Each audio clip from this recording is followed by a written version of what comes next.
até o início dos anos 2000, não existia eleição no Internacional. A eleição era dentro do conselho, né? Então, assim, assim, era bem diferente, né, do que é hoje. Depois do início dos anos 2000, o clube se democratiza de fato e ele abre a possibilidade para que a qualquer sócio comum do clube, que era o meu caso, montar uma chapa. Nosso caso, e nós montamos uma chapa na época, então, com 165 nomes, que é a nominata da chapa. Mais os 15 suplentes, para quem não entende, né? A cada período, tu renova 150 cadeiras no conselho a cada eleição. E a gente montou uma chapa de sócios lá em 2008, né? Quando o teu pai concorreu contra o Pífero, na verdade, que vocês entraram no conselho naquela época. Eu já estava... Mas entrou o Fetter, o Potter, lembra aquela turma lá? O Lelê, foi aquela turma lá. E a gente fazia uma brincadeira, tá? Porque naquela época só tinham 2 chapas que concorriam normalmente, oposição e situação. Me permite um pequeno parênteses, o que aconteceu? Quando o pai foi candidato a presidente, apoiado pelo Inter 2000, que era o nosso movimento de origem e o Interação. Isto. Aí coube ao presidente designar alguns nomes, né? E eu sensibilizei o pai dizendo, pai, tá na hora da gente olhar para o futuro, tá na hora da gente renovar o conselho e trazer pessoas da sociedade que podem multiplicar, que podem ter um novo olhar. Então, eu queria trazer o Lelê, o Potter e o Fetter. Verdade. Só que, claro, o que aconteceu? Até a gente está marcado para falar com o Fetter, que já falou com o Lelê e com o Potter.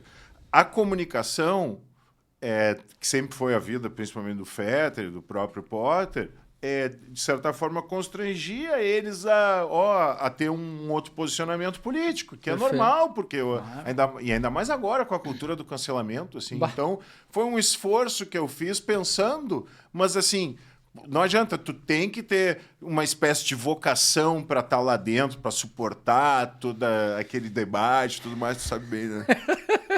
Sei bem. E foi isso, e aí a gente fez então uma chapa 3, então tinha a chapa 1, que era do Vitório Pífero, né?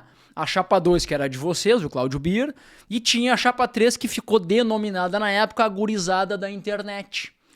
É verdade. 2008. É verdade. Né? Então, nós, naquele ano, e nós tínhamos... Como é que era o nome da chapa?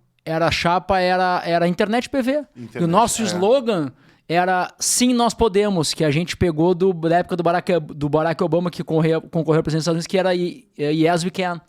Nós pegamos esse slogan e trouxemos para nossa chapa. E o que a gente deveria fazer naquele momento? No mínimo 15% dos votos totais nós tínhamos que fazer para eleger conselheiros, proporcional ao número de cadeiras em disputa, que era 150.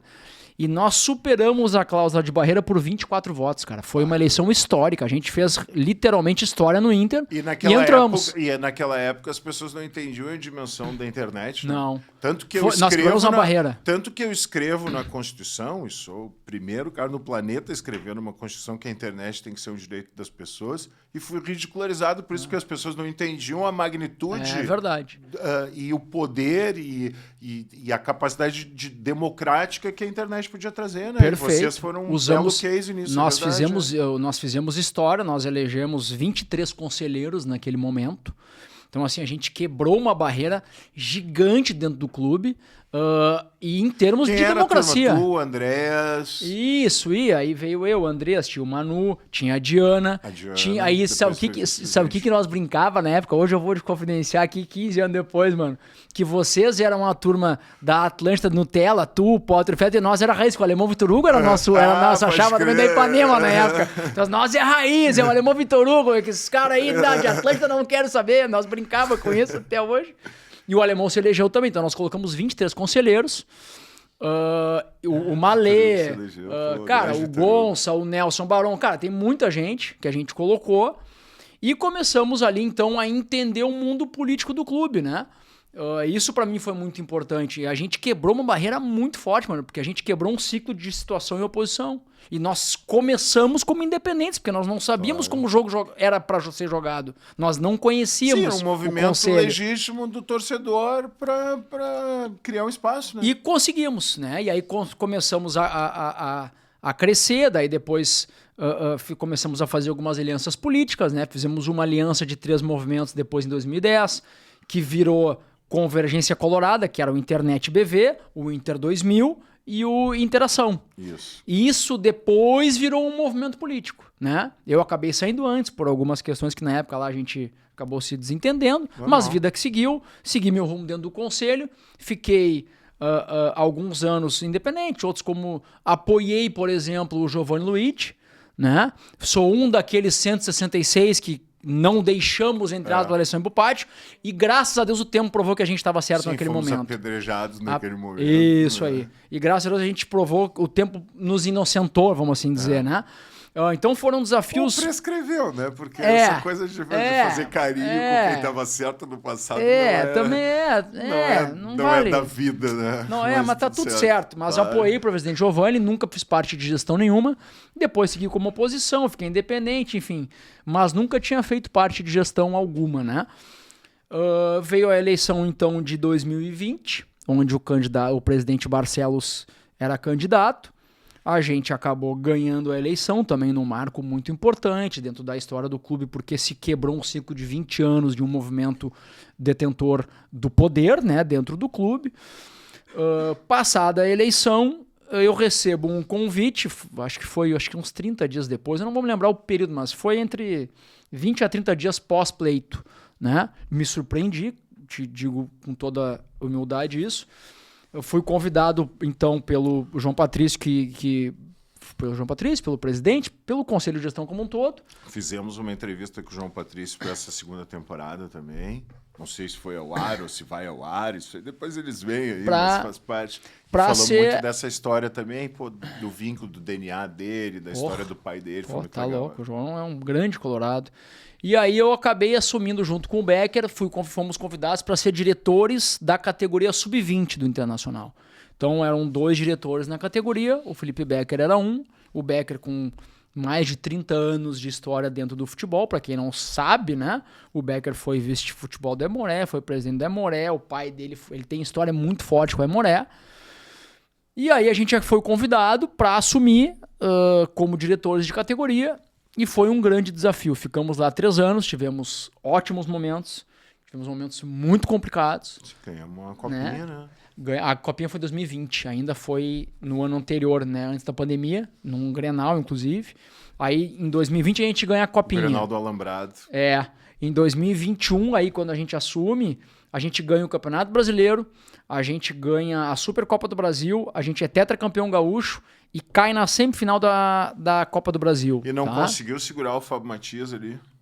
Não, o Fábio Matias, cara, ele sai em abril de 2021, ele recebe uma proposta, assim, para ganhar mais do que o dobro no Flamengo na época. Não tinha como segurar, nós não tínhamos, o clube não tinha a mínima condição financeira.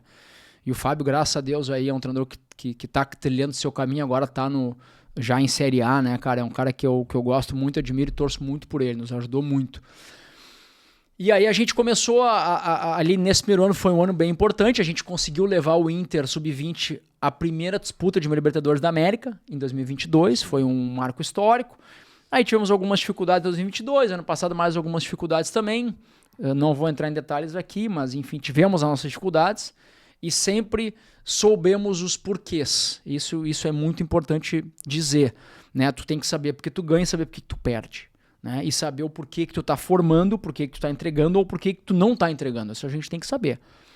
Veio nova eleição em 2023, o presidente Barcelos foi reeleito e eu não continuaria no Sub-20, eu já tinha tomado a decisão pessoalmente, eu já tinha confidenciado a pouquíssimas pessoas que eu não ficaria, que eu estava cansado e que não sei o quê, e que aí acabei recebendo novamente um convite, né? Porque nesse meio tempo o Becker foi convidado para ser vice de presidente de futebol, para quem não lembra, e aí eu fiquei sozinho na Sub-20 no último ano. E, cara, eu tava cansado, porque desgasta muito, mano. A gente deixa de estar com família, a gente deixa... o Sub-20 tem um calendário muito semelhante ao do profissional, é muita viagem, tu tem que estar lá quase que todo dia, né? Te toma muito tempo. E que é importante também para ele já ter uma agenda esportiva para que ele entenda e não sinta tanto essa migração pro profissional, né? E aí eu acabei recebendo esse convite do novo Conselho de Gestão, né? Mais o vice-futebol. Acabei aceitando, né? Porque era um desafio para ser, né, diretor-geral da base, assumir todas as categorias, um desafio ainda maior. E vou te dizer que assumimos ali agora no início de fevereiro, né? O Jorge Andrade foi contratado para ser o executivo e eu para ser o diretor-geral. E agora a gente está montando lá algumas coisas. Então estamos no início de trabalho, estamos fechando aí 5 meses de trabalho, só que com um mês de enchente ainda que a gente pegou, né, cara? Então é uma confusão, a gente teve que tomar medidas muito rápidas dentro do CT, porque tem pessoas alojadas, temos que tomar uma série de ações aí rápidas para bem-estar dos jovens. E aí agora estamos realmente, cara, começando um trabalho que eu digo, começando porque eu como diretor-geral tô há 4, 5 meses fechando agora, né? Então assim, a gente tem um trabalho para fazer, mas óbvio, né, mano, o clube é perene, né? E eu disse isso no conselho esses dias, a base do Inter não começou com o presidente Alessandro e não vai terminar quando ele sair. A base vem de muito antes e a base teve bons e maus momentos, como o clube já passou por bons e maus momentos. E nós temos que saber encarar esses ciclos. É duro, é duro. O que tu tem que fazer? Baixar a cabeça e trabalhar, meu velho. Não...